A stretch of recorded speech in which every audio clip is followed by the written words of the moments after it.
여러분 안녕하십니까? 시채널 매거진 굿데이 첫 소식입니다. 최근 넷플릭스 다큐멘터리 나는 신이다가 공개되면서 이단과 사이비 종교의 만행과 심각성이 연일 알려지고 있습니다. 교계에서도 이단과 사이비에 대한 경각심을 키우고 대책을 마련하는 등 행동에 나서고 있는데요. 예장통합 이단 사이비 대책위원회가 세미나를 열어서 강의를 통해 경계심을 높이고 주의를 당부했습니다. 하유진 기자가 보도합니다. 우리나라 사이비 종교의 실체를 알리는 넷플릭스 다큐멘터리 나는 신이다. JMS와 만민중앙교회 등 사이비 종교의 만행을 고발하는 내용의 다큐멘터리가 공개되며 그 심각성이 알려지고 있는 가운데 교계 역시 이단과 사이비에 대한 경각심을 키우고 있습니다. 대한예수교 장로회 통합총회의 이단 사이비 대책위원회는 지역별 이단 사이비 대책 세미나를 개최해 이단과 사이비 종교의 행태를 보고하고 대책을 나눴습니다. 지난 30일 영락교회에서 진행된 세미나에선 한국교회 이단의 역사에 대한 강의와 대표 이단 중 하나인 하나님의 교회에 대한 실태를 알아볼 수 있는 강의가 진행됐습니다. 한국교회 이단의 역사에 대한 강연을 진행한 총회 이단 전문 상담사 한강수 목사는 이단에 대해 무지하기 때문에 빠지게 되는 것이라며 한국교회 이단에 대한 정보를 꾸준히 제공하고 교육해야 한다고 강조했습니다. 올바른 교리, 성경 말씀 이해, 또 그다음에 이단에 잘 빠지기 쉬운 그런 내용들이 뭐냐 이런 것들을 가지고 성경 말씀 난제도 해석해 주기도 하고 단속을 먼저 잘하고 또 한편으로는 또 이단들이 안 빠지도록 또 그런 사람이 있으면 잘 권면할 수 있도록 실력을 갖추는 것, 내공을 쌓는 것 이것이 중요하다고 봅니다. 뒤이어 대전 상당교회 신성남 목사는 대표 이단 중 하나인 하나님의 교회의 실태를 알리고 경각심을 촉구하는 강연을 이어갔습니다. 하나님의 교회의 미혹에 대한 대처를 교회적으로 또 개인적으로 우리는 대처를 해야 됩니다. 개인적인 대처는 기독교 단체를 사칭하면서 찾아오는 사람은 집에 들이지 말아야 됩니다. 교회적인 차원으로 대처할 수 있는 방법이 있다면 지속적인 교리 교육, 정기적인 이단 경계 교육을 실시해야 합니다. 점점 그 실체를 드러내며 경각심을 자아내고 있는 이단과 사이비 종교. 올바른 신앙적 가치관을 갖고 신앙생활을 이어가는 우리 크리스천들의 관심과 기도가 필요한 시점입니다. 시채널 뉴스 하효진입니다. 다가오는 부활절을 맞아서 한국교회 총연합이 한국교회 부활절 연합 예배 관련 기자회견을 열었습니다. 31일 여의도 순복음교회에서 열린 기자회견에서는 부활절을 맞아 드리는 연합 예배를 소개하고 준비 진행 상황을 알렸습니다. 한국교회 부활절 연합예배위원회가 주최하는 올해 부활절 예배는 부활 생명, 회복과 부흥으로라는 표와 함께 4월 9일 주일 서울 영락교회에서 진행됩니다. 지난 27일 잠실 롯데 콘서트홀에서 서울 심포니 오케스트라의 희망 부활 사랑 콘서트가 열렸습니다. 서울특별시교회와 시청협의회가 주최한 이번 공연은 부활절을 맞아 부활의 환희와 기쁨을 표현하고 코로나로 어려움을 겪었던 공연 예술계와 관객들에게 희망과 위로를 전하고자 열렸습니다.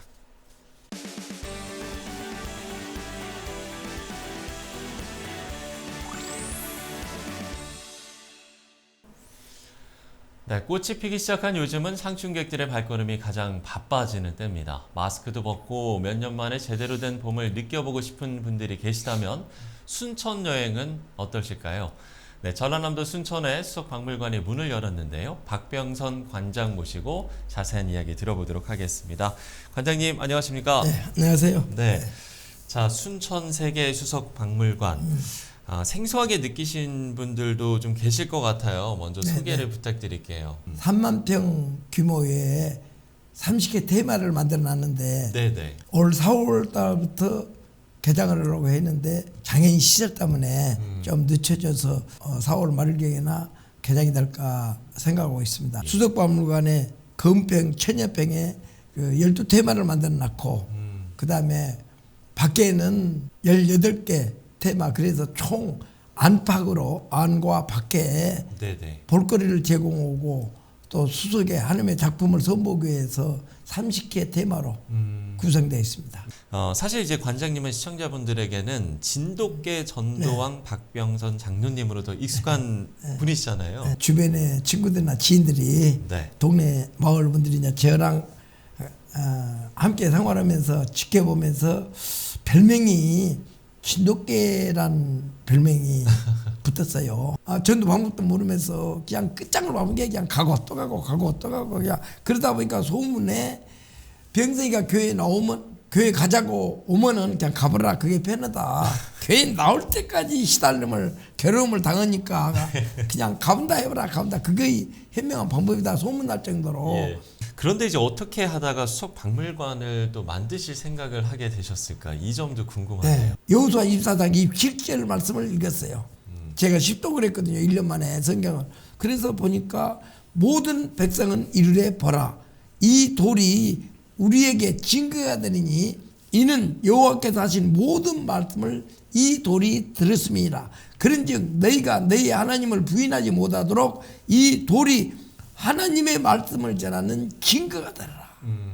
구약에는 그렇게 하나님의 말씀은 그렇게 돼 있고 네. 신약에는 누가복음 19장 40절 말씀에 내가 너희에게 이르노니 만일 사람들이 침묵하면 입 다물고 있으면 이 돌들이 소리 지르라. 이 돌들이 소리 지르라. 그러니까 물속에서 억만 년 참고 참았던 이 돌들이 세상 밖으로 나와서 귀 있는 자는 들어라 좀, 눈 있는 자는 봐라. 그리고 하나님의 말씀을 입 있으면 전해라. 네네. 말씀을 보고 이제 수석 박물관을 이제 짓게 되신 거잖아요. 그러죠. 네. 그러면 원래 이제 돌에 관심이 원래 있으셨어요? 그럼 수석 수집 같은 것도 아무래도 이제 돌에 좀 관심이 있는 분들이나 네. 좀 이렇게 더 쉽게 할 수 있을 것 같다는 생각이 드는데. 시작은 지금 내가 47년 됐거든요. 수석을 뭔지 교회 나온 지는 한 20년 됐고 취미로 시작한 이 돌로 통해서 이렇게 하나님께 영광 돌려야 됐구나. 전도도 중요하지만 이 하나님의 작품을 통해서 또 하나 그 영광 돌리는 그런 계기가 됐잖아요. 그래서 박물관을 지어야 되겠다. 그래서 많은 사람이 오므로써 하나님의 작품을 보고 느끼고 감상하고 전도했는데 도움이 되고 그래서 지옥 가는 영혼이 천국 가게. 그래서 박물관을 지어서 순천에 관광명소를 만들어야 되구나. 그런 취지에서 최선을 다했습니다. 비용도 상당했을 것 같은데요. 비용 많이 들어가죠. 제일 네. 어려운 것이 뭐이든지 시작을 하면 사업도 마찬가지지만 돈이잖아요. 그러니까 이제 결혼 오고 봉급이라고 첫 봉급도 한 번도 집에 갖다 준 적도 없고 보너스로 타든 공무원들 해봤자 뭐 그 뻔하잖아요. 공무원들 해봤자. 그런데 이제 또 부모 유산을 좀 정리를 하고 그룹금에서 돌을 구입하고 그룹금에서 47년 동안 현재 8,000점을 구입을 했고 그 중에 일색이라고 명석을 골라서 제일로 잘생긴 것들을 골라서 1,200개 정도 1,200개 정도 12테마를 지금 박물관에다가 지금 진열해 놨습니다. 그러면 이제 개장을 아직 안 했지만 그 전에도 이제 좀 그 박물관을 이제 둘러봤던 분들도 계신가요? 그러죠, 많죠. 관광객들이 지금도 입소문을 타고 오셨던 분들이 그제도 그 관광 버스가 4대가 왔는데 그 예약도 없이 그냥 소문 듣고 와본 것이에요. 네. 그 개장은 안 했지만은 세계 최초고, 세계 최고고, 세계 최대고 그런 규모로 준비를 철저히 하나님의 주신 기회로 했기 때문에 오신 분마다 순천의 관광 명물이 아니라 대한민국의 보물이다. 세계 각국의 사람들을 끌어들여야 되겠다. 오게끔 해야 겠다. 한국을 찾게끔 해야 되겠다. 그래서 순천이 순천망과 순천 정원박람회와 더불어서 지금 세계적인 관광 명소로 만들어야 되겠다. 만든 것이 최상의 방법이다 하면서 순천시장님도 순천시를 관광명소로 지정해놨고 지금 열심히 하고 있는데 그 정원박람회도 국제정원박람회도 지금 내일부터 개장됩니다. 그렇죠. 10년 만에 다시 개장이 됩니다. 네. 관장님께서 이 박물관을 통해서 분명 이제 그 관람객들에게 전하고픈 어떤 메시지 같은 것도 있을 것 같아요. 이 돌이 그냥 물속에 있는 돌, 뭐 궁그러댕긴 돌이 아니라 하나님의 손수 지은 거 나만 즐길 게 아니라 이 돌 속의 꽃은 영원히 앞으로 억만 년도 시들지 않고 향이 나고 그대로잖아요. 괴람이 없잖아요. 비가 오나 눈이 오나 바람이 부나 함께 이런 돌들을 하나님의 작품을 통해서 보고 하나님은 역시 살아계시구나. 하나님의 작품을 통해서 보고 느끼고 감상하고 그래서 주님의 품으로 돌아오는 그래서 하나님 나라가 확장하는 그래서 하나님께 영광 돌리는 그런 박물관이 됐으면 좋겠습니다. 예. 돌을 통해서 또 살아계신 하나님을 느낄 수 있는 네. 그런 계기가 됐으면 좋겠다라는 말씀을 해주셨고요. 이제 이 시간을 마무리하면서요. 순천수석 박물관을 방문하시는 분들에게 이렇게 감상하면 더 많은 은혜를 누릴 수 있다. 그러니까 쉽게 얘기하면 어떤 감상 팁이라고 해야 될까요? 이런 거를 끝으로 나눠주시면 좋을 것 같아요. 밖에 테마, 안에 테마 12제자 해서 30개 테마를 해놨는데 네. 밖에도 호수공원, 주라기공원, 뭐 폭포공원, 민속공원, 뭐 동물체험장, 식물체험장, 둘레길 5km 해서 이렇게 많은 걸 준비해놨지만은 안에는 예수님의 12제자다 했잖아요. 네네. 12제자가 쫙 있어요. 그 안에가 네네. 기독교관에는. 그런데 이제 불교관도 지금 해놨는데 불교관은 약간 좀 양념으로 좀 해놨어요. 그런데 믿지 않는 분들이나 무당들 하물며 교회를 싫어하는 분들, 주님을 싫어하는 분들 또한 그 배타적인 분들 많잖아요. 그리고 불교인들도 오셔서 보시고 서로 비교해보고 역시 이거 하나님의 작품이구나.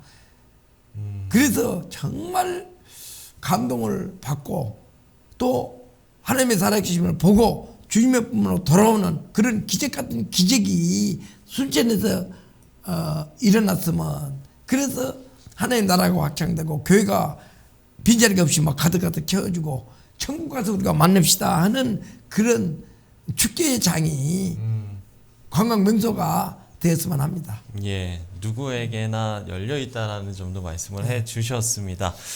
많은 분들이 좀 관심을 가져주셨으면 좋을 것 같고요. 지금까지 순천 세계수석박물관 박병선 관장과 이야기 나눠봤습니다. 관장님 오늘 말씀 고맙습니다. 네, 감사합니다.